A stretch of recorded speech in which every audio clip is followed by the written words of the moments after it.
Umar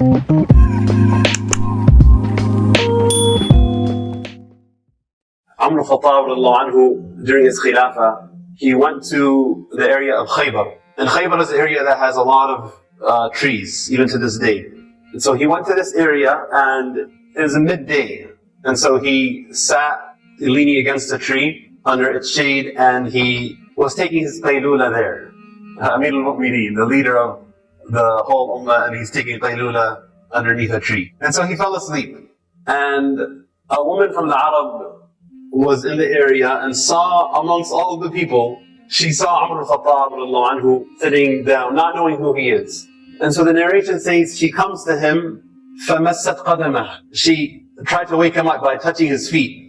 So al-Khattab wakes up and he sees this lady, and so he says, مَا لَكِ مَا حَاجَتُكِ يَا أَمَةَ اللَّهِ. Like, what's going on? What's your need, O servant of Allah? And so she responds by first saying, تَوَسَّمْتُ فِيكَ الْخَيْرِ. That of all the people that I've seen, I see some goodness in your face. He's asleep, and she still sees goodness in his face. So she says, I see something good in you. And she says that Amir al-Mu'mineen, again not knowing this is Amir al-Mu'mineen she's speaking with, sent to us, she's from out of town, and she says, she sent to us last year Muhammad ibn Maslama to collect the money from the rich and to give it to the poor, to collect the zakat and distribute it to the people of that area. And she says that, but he didn't give me anything. وَأَنَا امْرَأَةٌ مُؤْتِمَةٌ. She says, and I'm a woman who takes care of orphans, but he didn't give me anything. And so she says, the news has reached us that Amir al-Mu'mineen is again sending the same man, Muhammad ibn Maslama, to our area again to collect the zakat and give it again. And so I'm afraid I'm not going to get the zakat a second time in a row, you know? So she says, this is where she said to the beginning, فَوَسَّمْتُ فِيكَ الْخَيْرِ. I see some goodness in you. She says, so can you come with me to Muhammad ibn Maslama? Come with me to him and let's talk to him, so that way, inshallah, when he comes in the coming year, he'll make sure he doesn't leave me out, right? So Umar al-Khattab, his servant boy was next to him. His name was Yarqa. And so he tells Yarqa, go to Muhammad ibn Maslama and call him to us. And so the woman, she kind of got startled by that. And she says, إِنِّي لَمْ أُرِدْ هَذَا. Like, that's not what I intended. I wanted you to come with me, we go to him. Like, if I'm asking for a favor, like, it looks bad if I'm telling him to come to me, right? So she says, let's go together. And I'm saying, it's okay. If he doesn't come to us, we'll go to him. So Yarqa goes to Muhammad bin Maslama, and he tells him, Amir al-Mu'mineen yad'uk. So the narration says, فَاسْتَنْكَرَ هَذَا. He didn't like that. Like, he knew at this time, the midday, if Umar al-Khattab is calling you, it's because of an issue. There's something going on. So he says, no, like, what's up? Like, what, do you know why he wants to talk to me? And he says, no, except that I saw that there was a woman next to him. And so Muhammad bin Maslama comes, and he finds Amir al-Mu'mineen just where he was, under the tree. And so he says, Assalamu alayka ya Amir al-Mu'mineen wa rahmatullah. Assalamu alayka ya Amir al-Mu'mineen wa rahmatullah. He greets him with the greeting of salam, but he says Amir al-Mu'mineen, and who's there listening? The woman. So when she heard Amir al-Mu'mineen, the narration says, فَاسْتَحْيَتْ وَجَمَعَتْ عَلَيْهَا ثِيَابَهَا. It's like, let's say you go to talk to somebody, your shirt's kind of like untugged and you're unbuttoned and whatnot. So when she realized she's in front of Amir al-Mu'mineen himself, she kind of like picks everything up and took a step back.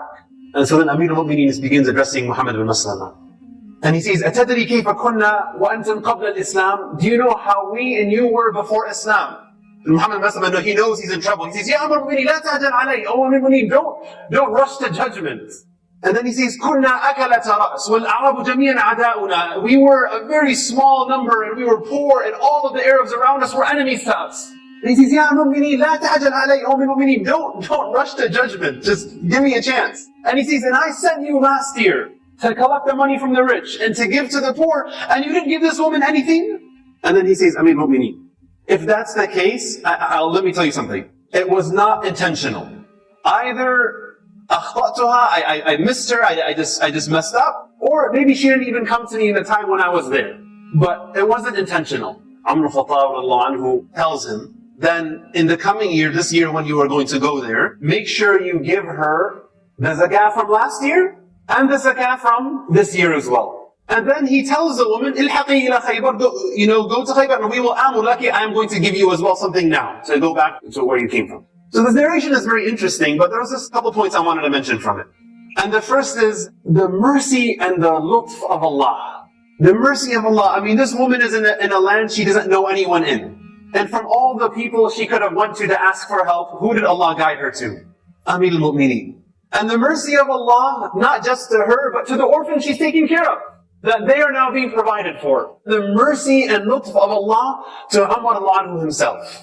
Now why is it mercy to Umar? He's trying to take a nap and his nap is disturbed and now he has to deal with this issue. You know, one day he gets a little bit of rest, he's a leader of the believers. Allah subhanahu wa ta'ala didn't want for Umar al-Khattab on the day of judgment to come and meet him, and there is a complaint that someone has against him. So Allah brought this woman to Umar while he is asleep, so that he could take care of her affair and not have this responsibility on his shoulders on the day of judgment.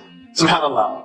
And it brings a question. When you and I are presented with issues of somebody in need, somebody who requires something, somebody who asks some assistance, do we look at it as an annoyance or as an opportunity? The spirit of a believer, when these opportunities come, how do we look at them? As an annoyance, as a fatigue, as an issue that bothers us, or as an opportunity, right? Now, Umar al-Khattab, he was a man who would take his responsibility very seriously, right? When he would do his nightly patrols, and he would, in the middle of the night, walk around Medina, look for anybody who was in need. So one time he's walking and he finds a man standing outside of a tent, and he hears the cry of a woman inside. And so he goes to him, and he hears the cry, so he goes to him and he finds him and he says, what's going on? And he says, my wife is about to give birth, she's in labor and there's nobody to help her. So Umar al-Khattab, he right away goes to his wife, Kulthum bint Ali anhuma. The daughter of Ali was his wife, Kulthum. And you know what? What's very interesting, the wording he used to address her. He says, هَلْ لَكِ فِي أَجْرٍ سَاقَهُ اللَّهُ إِلَيْكِ. Would you like to have some ajr that Allah has brought to your doorstep? Allah has brought an opportunity for you to come. And she says, what's going on? And he explains to her, and he says, yes. And so she goes, and she helps deliver the baby. And Umar al-Khattab took some food also when he left to cook for them. And so he's cooking while his wife is helping deliver the baby of the man's wife.